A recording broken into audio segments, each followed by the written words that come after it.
O professor do século XXI, o professor desse momento, o professor desse contexto, o professor nesta hora e lugar da vida. Todos devem ter ouvido já, de alguma maneira, pessoas, parentes, amigos, colegas e, de maneira geral, os contextos sociais não estão muito satisfeitos com o trabalho do professor. Não digo isso porque estão reprovando o professor como profissional, mas a profissão do professor. A desvalorização do trabalho do professor, a falta de estímulo ao trabalho do professor e a falta de caracterização do que de fato é o trabalho do professor hoje tem dificultado enormemente o que nós chamamos de docência. Aliás, essa conversa é sobre docência e educação. É sobre o professor e a docência. A docência é uma das atividades do professor. Nós, quando falamos, ele é um docente, a docência, o docente, parece que a identidade e o ofício do professor é simplesmente a docência. Mas eu digo para vocês que não é bem assim. É como quando nós pensamos em mãe. Quando nós pensamos em mãe, cozinhar, lavar, passar, educar, chorar, caminhar juntos, são ações intrínsecas àquele papel de mãe dentro de um contexto familiar. Mas eu não posso, de maneira nenhuma, reduzir a presença da minha mãe na minha vida como a mulher que cozinha para mim. Então, eu também não posso reduzir a essência e a presença do professor como aquela pessoa que dá aula. No entanto, se é fato que as pessoas não reconhecem mais onde está a valorização do professor, também é fato de que os próprios educadores, nós educadores, fomos ao longo dos tempos assumindo a identidade de que o nosso papel, o nosso lugar era o sempre de dar aula. Mas quando nós reduzimos a nossa função, o nosso ofício, o nosso exercício, nós reduzimos também a possibilidade de os outros olharem para a nossa profissão. Se o professor é somente aquela pessoa que dá aula e todos os outros papéis não são fomentados, quando as pessoas tendem a valorizar ou a identificar ou a contemplar, ou respeitar essa profissão, ela tem apenas uma parte pequena da sua própria existência, o que possibilita pouquíssimo reconhecimento. Então, o professor, na verdade, ele é um pesquisador, antes de qualquer coisa. Mas a ideia de pesquisador, como aquela pessoa, aquela presença que está num laboratório cheio de potes de química, ela não cabe no professor, né? Porque se de fato o pesquisador é somente essa pessoa, o professor não seria, porque nem tem esse tempo.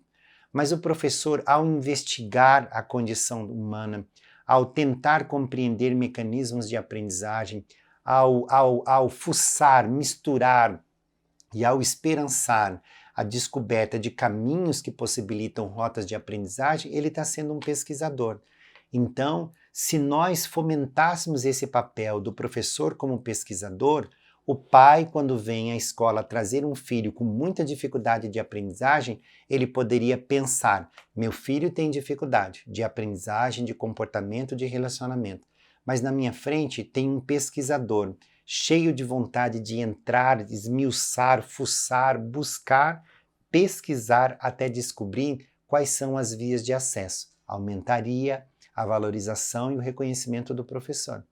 Se de verdade o professor também fosse aquela pessoa que motiva, que positiva e que esperança, lembrando do verbo esperançar de Paulo Freire, diante de uma sociedade ou de uma comunidade sem nenhum altruísmo, sem nenhuma esperança, nós todos, pais e alunos, poderíamos olhar no professor e vermos esse professor justamente como aquele sujeito cujo elo que liga um lado ou outro da vida, o da ignorância ou da sabedoria, pudesse de verdade nos ser importante nessa trajetória. Aumentaria ainda mais o reconhecimento do professor. Se o professor fosse próximo da minha família, educador como família e não educador como fábrica, nós de fato teríamos mais intimidades com o professor. E essa intimidade nos permitiria falar dos nossos sonhos, nós alunos e família, desejos, dividir sonhos, desejos, inquietações e dúvidas. E é óbvio que se eu posso fazer isso com uma pessoa, aumentaria ainda mais o meu reconhecimento e o meu respeito a essa pessoa. Você deve ter chegado a uma conclusão bem simples, né? Do tipo, mas não é muito exigir que o professor seja tudo isso? E é aí que nós estamos centrando ou centralizando a nossa conversa. Qual é, de fato, o papel de um educador hoje no mundo? Fernando Pessoa, séculos atrás, dizia que deveríamos ser múltiplos, porque múltiplo é o universo. Gosto dessa observação do Pessoa em função da multiplicidade de pensamento que ele traz para um único pensamento. Se de verdade hoje nós estamos vivendo no mundo é porque somos múltiplos. Eu não sei mais onde está o meu online e o meu offline. Para eu dirigir até a casa da minha mãe, quem me leva é um aparelho online, mas quem vai sou eu, físico, eu, pessoa.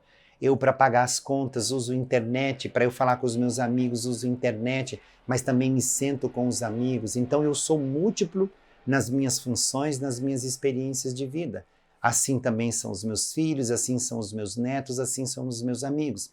Nós ouvimos músicas de lugares do mundo que nós nunca fomos e nunca vimos. Nós hoje comemos sushi, nós na minha família que somos brasileiros, minha família é de Minas Gerais, e hoje minha família inteira come sushi, uma comida que não existia nem na nossa infância, nem na adolescência, nem na vida adulta. Isso quer dizer que nós nos tornamos múltiplos nos últimos anos e essa multiplicidade nos permite olhar, ver, enxergar, consumir e saborear o mundo na sua amplitude.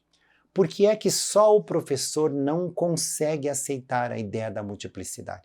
Por que é que o professor, quando está diante de uma criança que passa fome ou que tem dificuldades financeiras ou dificuldades materiais, ele pensa, não sou assistente social, meu papel aqui é dar aula. Hoje a profissão do magistério mudou. Hoje a profissão de professor mudou. Por mais que tenhamos assistentes sociais, psicólogos, psicopedagogos, fonoaudiólogos, médicos, todos trabalhando em função da escola, o que nós esperamos que um professor hoje seja capaz é justamente de olhar e ver, de escutar, de sentir, de se relacionar.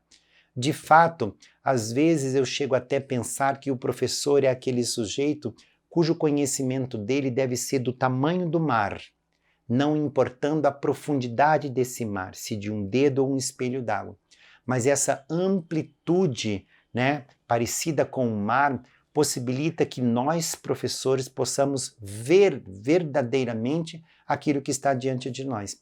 E se eu não sou psicólogo para resolver o problema do aluno, mas eu posso ver que ele tem um problema, aí sim eu posso oferecer compaixão e misericórdia, com a ajuda de outro, ou encaminhando o outro, ou eu e ele indo juntos em busca desse outro.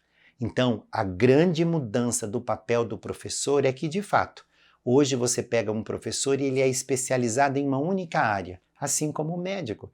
Antigamente nós íamos no médico, ele entendia do corpo inteiro. Hoje nós vamos no médico, ele é só do olho, é só do estômago, ele é só dos meus ossos ou só do meu coração. Mas o clínico geral ainda tem a sua função, ele ainda é importante no mundo. Eu diria que hoje, que neste momento nós estamos vivendo a hora e a vez do professor clínico geral. Aquele professor que é capaz de olhar e ver o que está acontecendo. E mesmo que ele não seja especializado no olho, na garganta, no estômago, mesmo que ele não seja especializado na criança de inclusão, no autista, no com dificuldade de aprendizagem, no cego e em tantas outras crianças que aparecem no contexto da escola, mas o fato de ser ele um profissional que está diariamente, durante 200 dias letivos, na companhia dessas crianças, dá a ele, naquelas 4 ou 5 horas e às vezes 12 horas de convivência, a condição de ver o que uma família não vê, o que um contexto social não vê e que nenhum outro profissional possa ver. E aí nós chegamos no lugar do privilégio. Sim, é um privilégio hoje ser um professor e poder conviver com tantas crianças e jovens e perceber as suas necessidades. Agora, perceber essas necessidades e nada fazer não me parece vantajoso. Por quê? Porque educação é mobilidade social. Nós somos educadores justamente para que as pessoas possam se mover da ignorância para a sabedoria, das trevas para a iluminação, né? Do estático para o móvel. O professor é o elo dessa corrente majestosa e extraordinária que dá movimento à vida. Se você não gosta de ser movimento, se você é água parada, estagnada, apodrecida, talvez você não tenha perfil, talvez você não tenha condição de se dedicar a uma carreira tão extraordinária. E está tudo bem, não há problema nenhum você não ser educador, você não sentir-se educador e você não querer ser ou sentir isso que eu tanto falo. O problema está em você não perceber que há outras tantas pessoas no mundo que gostariam de estar fazendo exatamente isso. Então, nós podemos abrir espaço para essas outras pessoas, estes outros pensamentos, estes novos sabores, novas vontades, novos sonhos. E como é que a gente abre espaço? Indo embora pedindo a conta? Não. Mudando a nossa função, mudando a nossa fala, mudando a nossa intenção.